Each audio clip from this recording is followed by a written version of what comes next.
And go. Beautiful. This is amazing. It's a chance to leave their normal day behind and learn a new game. For one, we got to miss some school, and that's always fun. That school is the Tennessee School for the Blind. So where we're walking in now, guys, is still the fairway. And yes, these new golfers are starting out with a handicap. Just don't tell them that. Not incapable. Perfect. Not disabled. Differently able. A little bit taller. There you go. Good. Anything a sighted person can do, a blind person can do. It just has to have more accessibility.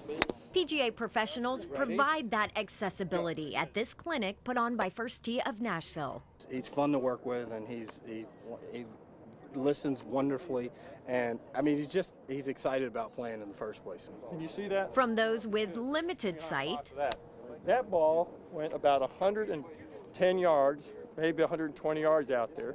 It went up in the air the way it's supposed to those with little to none. I could tell where that hole was just by him tapping it. They drive, they putt, they feel normal. The young man that I was working with, he is a phenomenal little player, and he was talking about how his brother and his father, they all play golf, and it gives him an opportunity to feel normal. And, you know, those are his words. That was a good shot for a really good golfer that you just hit. That was outstanding. I thought it sounded good when I hit the ball. It probably felt good too, didn't it? Yeah. Too soon this trip is over, but the feelings will stay with these kids long after the bus ride back to school. It makes me feel great because I can actually do this. I hope I get to come back because this is awesome. For Positively Tennessee, I'm Dawn Davenport, Nashville's News 2.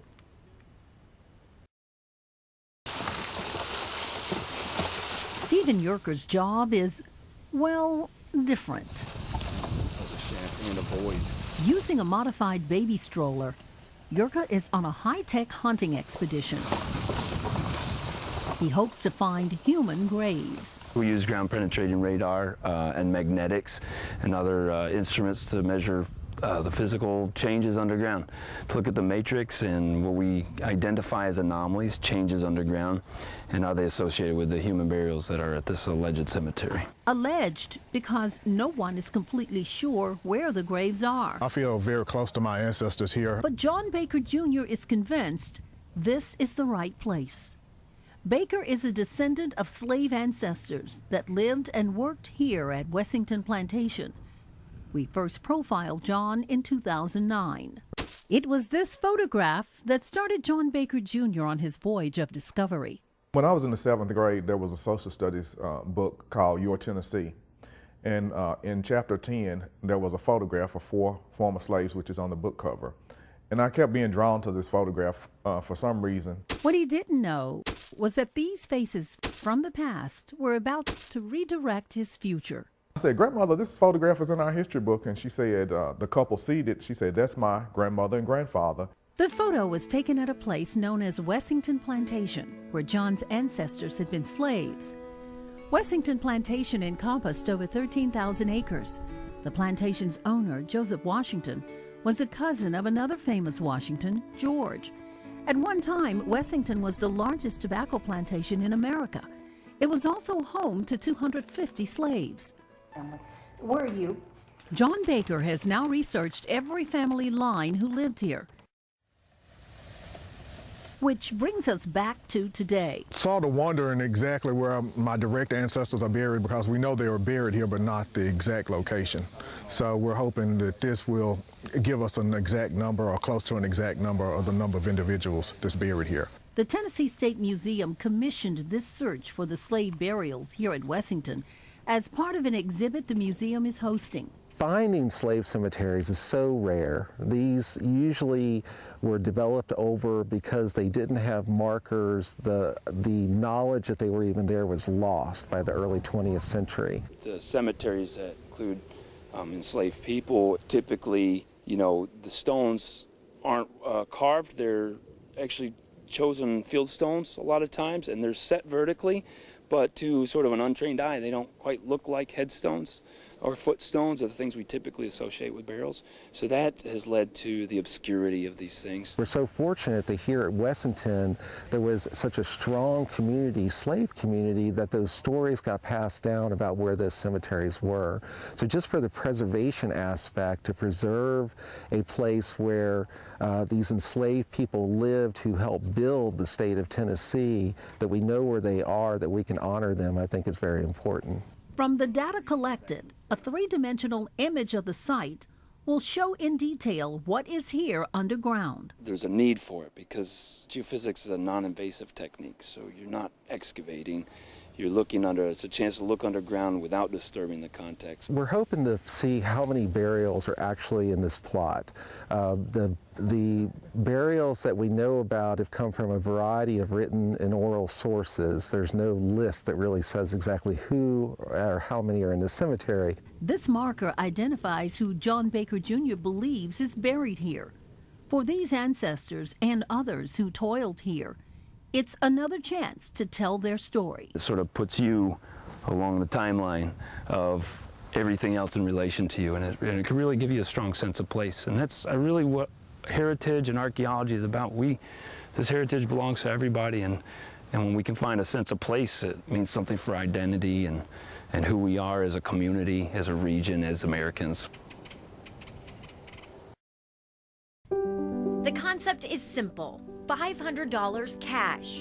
We give it to a random person. They, in turn, have to give it to a random person or cause in need. If you had $500 to give away to make somebody's life better, what would you do with it? That's a good question. Meet Myra Hammond. She's about to give someone a 60-minute miracle. I got $500. Okay. 60 minutes? 60 minutes. Let's do it. Let's change somebody's life. Problem one, who to help? This is hard, isn't it? This is hard. Her decision brings us here. Welcome to the Nashville Rescue Mission Women's Campus. Can we help you? Yeah, here to bless someone. We got $500. We are an emergency shelter, and we do accommodate them with their beds and blankets and showers and towels and supplies. But why here? Well, it turns out that Myra has been here before. I had spent a night here back a few years back, and that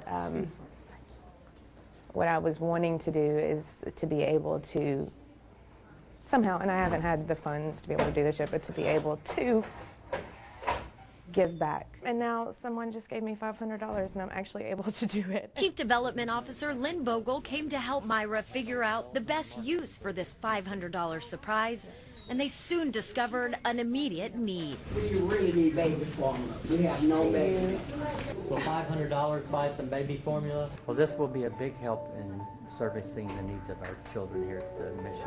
Amen. And I thank you so much. Every gift makes a difference, no matter how big or how small, it's saying, I care. You're an angel. When the Lord touched your heart and you told them that you'd like to come to the rescue mission and bless someone here, how did that make you feel at that moment as you spoke it? Peaceful, comfortable, that's where I'm supposed to be. It feels good, don't it? Absolutely. Now this is a 60-minute miracle. I just wanted something different. Wayne Killebrew's Something Different is a different kind of store called Rooster Tails. I was in the rental business, rented construction tools, stuff like that, and I sold my tools and stuff, and my wife asked me, what are you going to do?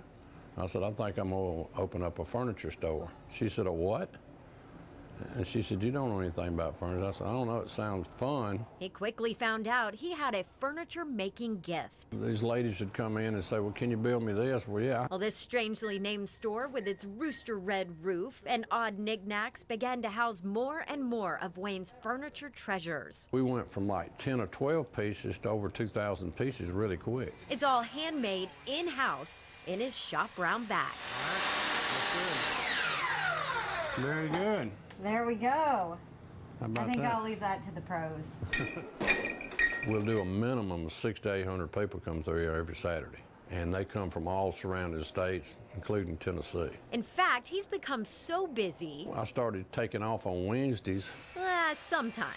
I tell him to not come in, he does it anyways, and he complains to everyone and has this big old sob story, but it's his own doing. The truth is, I'm having a ball, I'm gonna tell you that. We got different size benches, and we got a cat. I got the best job in the world. And as for the roosters? Somebody asked me, where's the roosters at? And it never dawned on me that I needed to have roosters because it was named Rooster Tails. And I panicked, and I finally found some. They're outside, of course. For Positively Tennessee, I'm Dawn Davenport, Nashville's News 2.